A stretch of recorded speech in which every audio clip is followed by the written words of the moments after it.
Well, I completely neglected my favorites video for October without any plan. It was the end of October and I was like, oh, I need to do that, and then I never got around to it. But it is now the end of November and I have some favorites to talk about with you. So I feel like I have a bunch of hair products, but let me start with my skincare that I'm excited about. So this is a little premature to include in the favorites, but I want to talk about it. So I'm including it, and so far it's been good. So I bought the Clinique Even Better Clinical Dark Spot Corrector.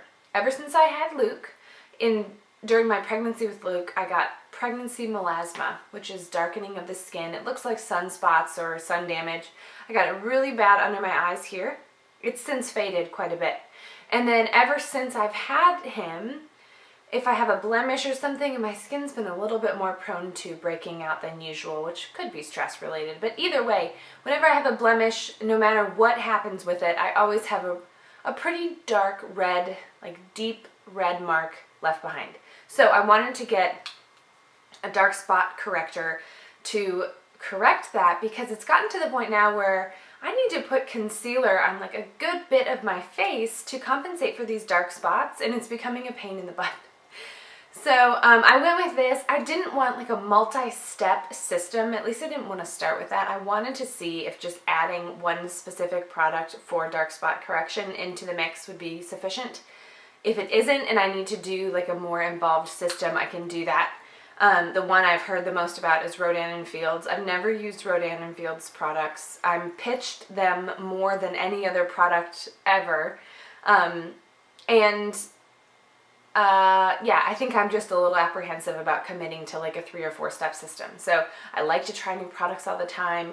I really like my skincare routine that I've had going for a while, so I wanted to just add this into the mix. So it's a favorite in that I like that it doesn't do anything weird to my skin, so it's not drying it out like some like lightening and brightening products can do. But I took a before picture. I'm going to take after, or like maybe a midway picture in a couple weeks, and then an after picture in like a month, just to see the progress over the month. So favorite so far. Not sure if it's going to be a favorite in December, so we'll see. I have 2 makeup products to talk about. First is the RMS Living Luminizer, right? Living Luminizer. It is a really, really pretty highlighter in a cream consistency. I love using this right on the inner corners of my eyes, no matter what I'm doing with my makeup. So whether it's a like full makeup day, if I'm shooting something, or I'm going somewhere or doing something, I'll usually use my middle finger and just pick up a little bit of the product and then just press it like right on top of the inner corners of my eye, and it brightens up that area really nicely. You can also use this like on top of your cheekbones, down the bridge of your nose, a little bit on your forehead if you want a little glow up there, anywhere you'd put a powder highlighter. So I like it. It's a favorite. What I like about it is it's not glittery and overly shimmery, but it's really subtle. So if you like a lot of impact from a lightener, that's not the word I'm wanting to use, from a highlighter, you might not get the impact you want from this. So it's very understated. So just keep that in mind if you try it. So it's a favorite of mine because I don't like to like glow. But it's pretty understated for a luminizer. Living luminizer. Luminize, illuminate, highlight. It's been a while since I've picked up a drugstore mascara other than CoverGirl Lash Blast. But I saw the L'Oreal Voluminous Superstar Mascara, and it has the 2 sides. So one side is like the white primer, the second side is the black traditional mascara. Because I like lash fibers, and I haven't talked about those yet. I will add those in now. The Cherry Blooms Lash Fibers. Now this comes with this like in a set. It comes in a set. So it's this, which is step 2. Step 1 is what's called typically like a transplanting gel mascara. It's a really wet mascara to get the fibers to stick onto your lashes. I always hate the transplanting mascara that comes with those fiber lash kits. I've tried Unique. I have tried like cheap stuff on Amazon. I just like the fibers. So in fact, like I threw away the transplanting gel because it's terrible. So what I do with this system is 1 coat of the primer, the white primer, Then I put the fibers on, and what's cool is you can really see how many fibers are deposited on your lashes because you're using a white mascara first, and then the black mascara to finish, seal everything off. So it's good. It's really good. It maybe is in competition at the moment with Tarte's Lights Camera Lashes. I love that mascara. My complaint is it dries out really quick and it gets like moussey instead of like a nice wet consistency, and it can get really clumpy on me like as soon as it dries out. So I find myself like squeezing a tiny bit of contact solution in the tube, which I don't think you're like technically supposed to do that, but I don't care, to moisten the product a little bit, but then it's overly thin. So the Tarte's Lights Camera Lashes has like 2 weeks of awesome, and then after that it's kind of give or take depending on what the weather is. Like on humid days it doesn't matter, but when the weather's drier here, it's like, oh, this stuff is so dry. So this is competing with it and may dominate. It's a favorite for drugstore for me right now. I have to tell you about these cute lipsticks I found. Oh my gosh. They're from Anthropologie. I hope they're in focus. These are combs and these are bobby pins. They're so cute. I didn't even really look at the colors before I bought it because I was like, I have to own those. They stopped me dead in my tracks, and I was like, oh, those are not bobby pins. Those are not combs. I am taking you home with me. It was very like impulsive and emotional. It really excited me. The colors are quite nice. The bobby pin shade is a little bit more on the like honey peachy end of the spectrum. The comb one is a little bit more pink. It is Sheer Dawn and Soft Rose. Those are the colors. They finally put the name of the colors. They're of the same family of the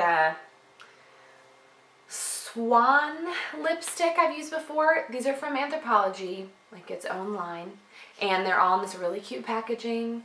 They're a sheer, really hydrating lip. I can't call it a lipstick, like lip color, because it's not even close to the consistency or wear of a lipstick. It's not supposed to be. It's really sheer, it adds a bit of color, but the biggest thing is like a nice hydration. It's maybe a touch on the waxy side for me, but they're so cute to like carry around. I don't care. So there's the cutest lipsticks of all time.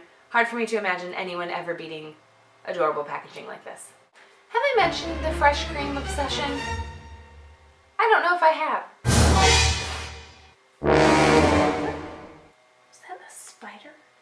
I'm editing this and I see a spider walking across my face. I'm gonna freak out. Oh gosh, it's like hard to rally from that.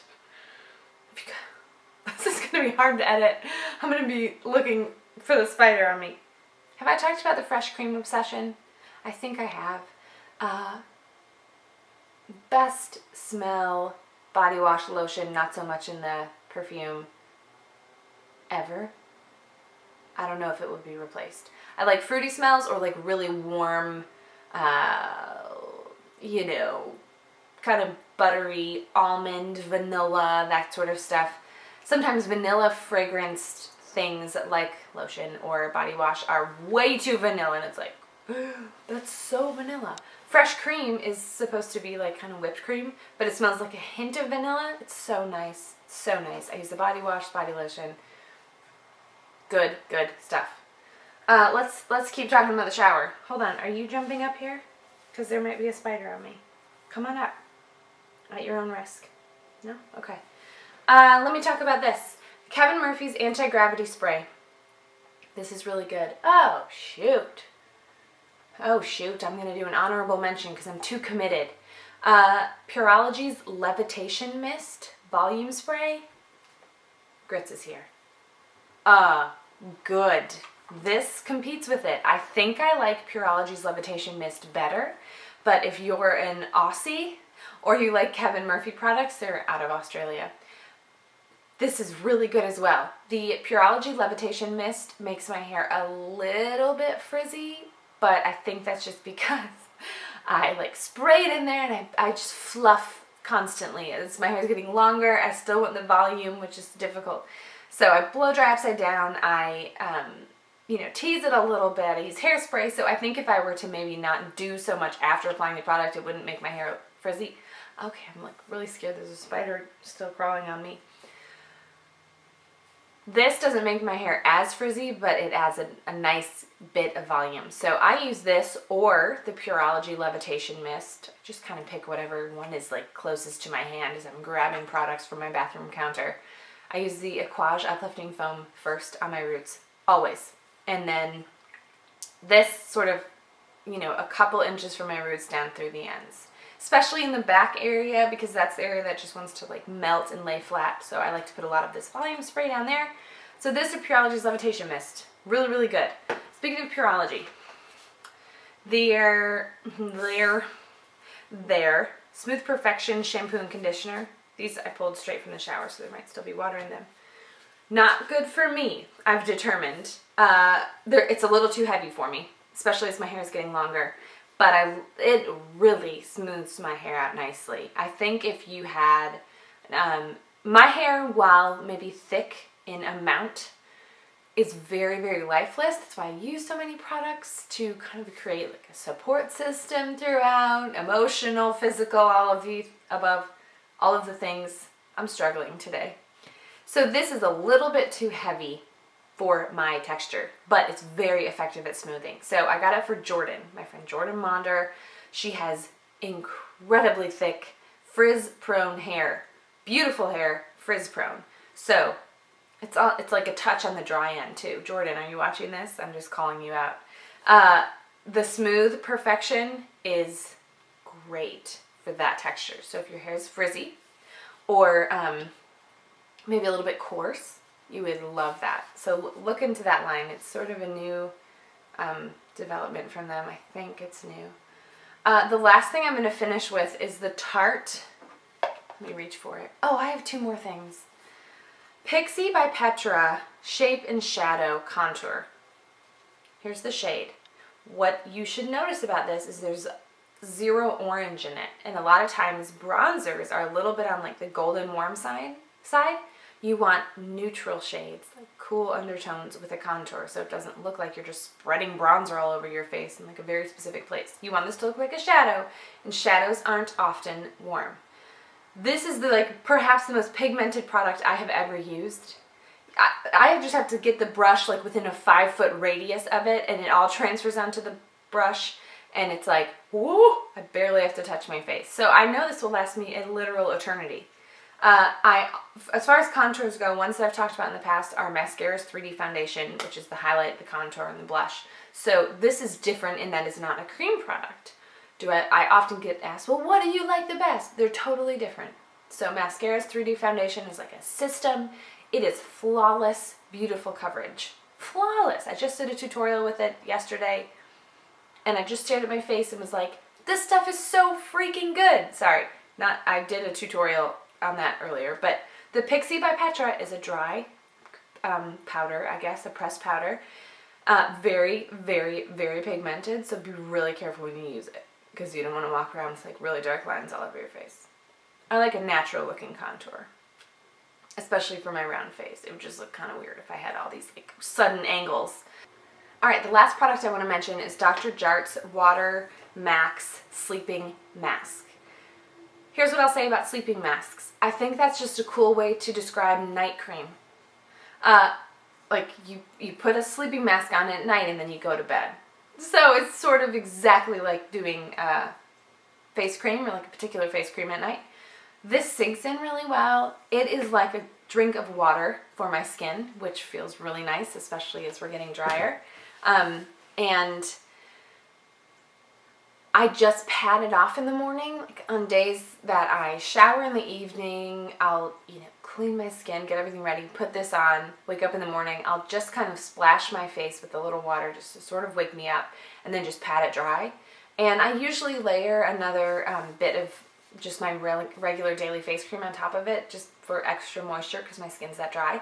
But it is a really nice drink of water for your skin. So check it out if you have dry skin like I do.